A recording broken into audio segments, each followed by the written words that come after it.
So, the way Senegal coped with this kind of things, all the shenanigans from Morocco before the game, in this game where they were without Koulibaly, and they still played their football. They still were fantastic. They were defensively, they were fantastic. Going forward, they could have been a bit more clinical. However, you have to give credit to Bono with the great saves he made. However, they could have made it 2-0, but still they were good going forward, and they showed character. They showed resilience, and they coped with this kind of level of injustice. They coped with this level of injustice that the referee was against Senegal in this game. Like the goal, how can you disallow that goal? You can't give a clear foul. Can you wait for the action before you blow the whistle? Like brainless decision. Second one, I'm not sure it's a penalty. I'm not sure, as I said before. So yeah, and level of justice, and yet still Senegal coped with it, and they fought against justice. I liked it, even though it's kind of. I know people criticized Pt2 and the players for being weak because the referee decision went against them, and yes, I understand you have to respect the referee decisions, but you have to also understand their frustrations because there was some shenanigans before the game. There's been a lot of narrative about decisions going into Morocco's favor, and that proved that narrative in this game. And can you really? And they were fighting. Let's be honest, they were fighting against injustice. They were standing up against injustice and saying this is not fair. This level of corruption, let's say, is not fair. So I kind of get their frustrations. I kind of get it because let's be honest, Morocco. I've been trying to defend Morocco. Like, they're a very good team. They're a good team. But this game, their behavior, their fans, and some of their players, by the way, they showed their true colours. Hakimi was throwing the towel of Mendy because obviously goalkeepers they use the towel to wash their faces because obviously it was raining extra time. Not only Hakimi was throwing the towel. I think it's the reserve goalkeeper, the second choice, third choice goalkeeper of Senegal was helping Mendy to give him the towel, and one of the Moroccan employees tried to stop the Senegal reserve goalkeeper, and take the towel away from him to stop him from helping Mendy. I mean, can you imagine how brainless Moroccan people are? That you are more focused on other people using the opponents using the towels to help one of the players' opponents instead of focusing what you have to do. Can you imagine how brainless that is? Can you imagine how brainless that is? You're more concerned about that than what you have to do. What a level of stupidity. And Morocco, listen, Morocco are a very good team. They didn't have to do this. They don't need this amount of help. About the decision going in favor from the referee. They don't need to do this kind of shenanigans towel with the Mendy. They don't need to do what they did before the match to Senegal. They don't need to do it. They don't need to do it. And I'm going to say this right now, and people are going to probably disagree with me. But this tournament, the people in the AFCON, they set up this tournament not to be a great tournament, not to be a tournament that for fans to enjoy. They only set it up for only Morocco to win. Nothing else. Nothing else. Nothing else. Because this amount of pressure that was coming from the Moroccan president, the Moroccan fans, and level of scrutiny, it was too obvious what's going on. It was too obvious. It was too obvious. And I don't say it right now because they just lost the final. And I've been defending Morocco and saying this kind of things is not fair. You cannot put it to refereeing decisions in the case. They're a very good team. They have quality players.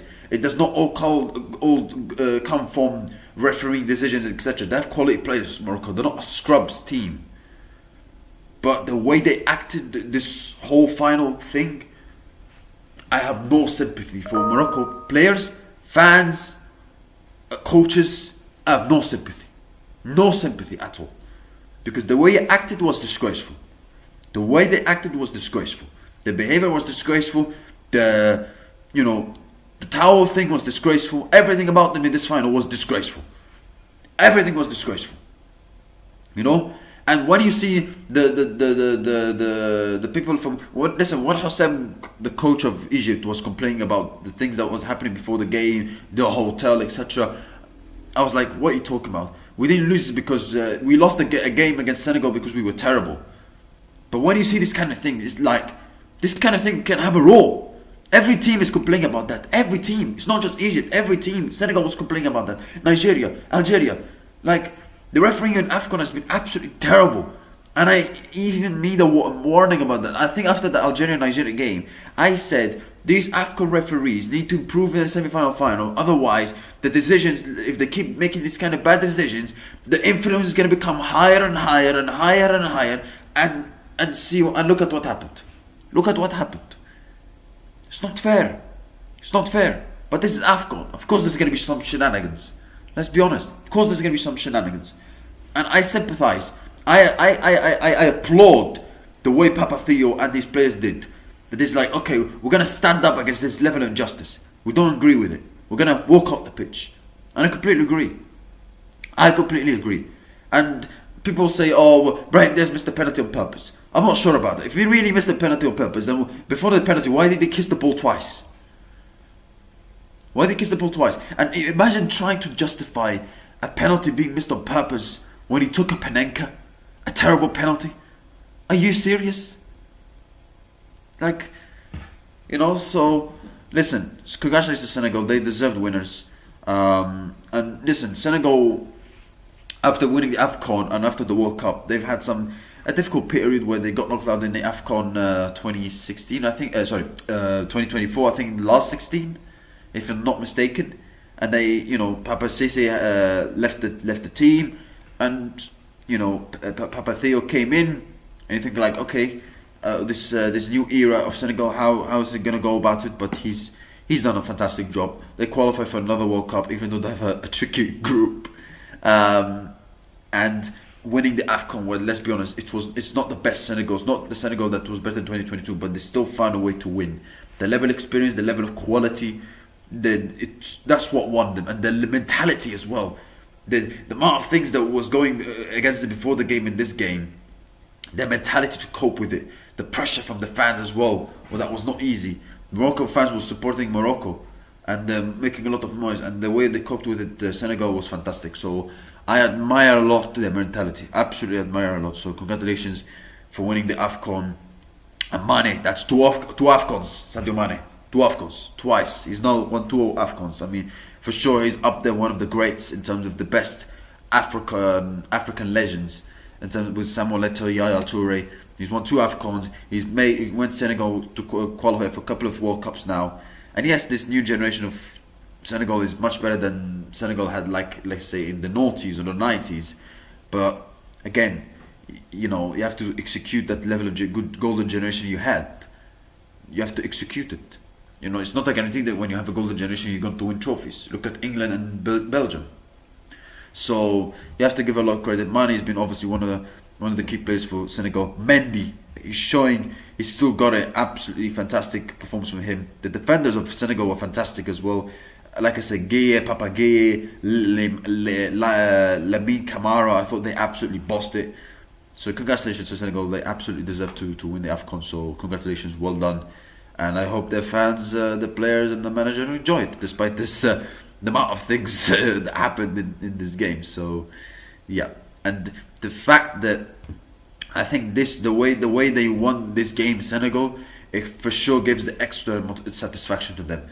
Makes it even more sweeter for them. That, you know, we had to fight this level of injustice, and they would. I'm pretty sure those Senegalese fans, and they would absolutely love it. That they're like, we won against, despite all the amount of things we're going against us. Take that. So absolutely fantastic. Congratulations to Senegal. And for Morocco, I mean, they reached the final, but let's be honest. Except the Nigeria game where they were a better team, I don't think they've been absolutely inspiring this tournament in terms of performances. Their group stages performances was not that great. Tanzania performance was not that great. Yes, they were good against Cameroon, but I don't think they were that amazing. Against Nigeria, they played well. They played very good and deserved to win. In this game, they were inspiring. Inspiring. And in a cup final, when the fans are on your side, you should like you should be better. You should play better than that. And Morocco, I thought it was an underwhelming performance from them. Very underwhelming. I expected more from Morocco in this game. I thought like Morocco are at home with their fans. Koulibaly is not going to play. I thought like this was in their hands to win it. And Morocco effed it up. I'm sorry, they effed it up. Brahim Diaz effed it up, and you know the decision was even going in their favour, and they still effed it up. I mean, Morocco have absolutely nothing else to blame but themselves. They have nobody to blame but themselves. That's it. I mean, even Moroccan fans are calling for Regragui to be sacked. Again, why can't the players take responsibility? Those players also underperformed. They were very poor. It was not a good performance. Brahim Diaz, why are you trying a Panenka in a cup final in the last minute? Why? What a stupid thing to do. He let his country down. He missed the chance to win his country their first trophy in 50 years. And he's gonna be still from now on he's gonna be still thinking about it for the rest of his life, until he wins the AFCON actually for Morocco. So yeah, but congratulations to Senegal. But what a crazy! I mean, it got violent in this game. It got when the penalty was awarded, it got really violent. The fans kicked off, the players, manager. I mean, it was crazy, absolutely crazy.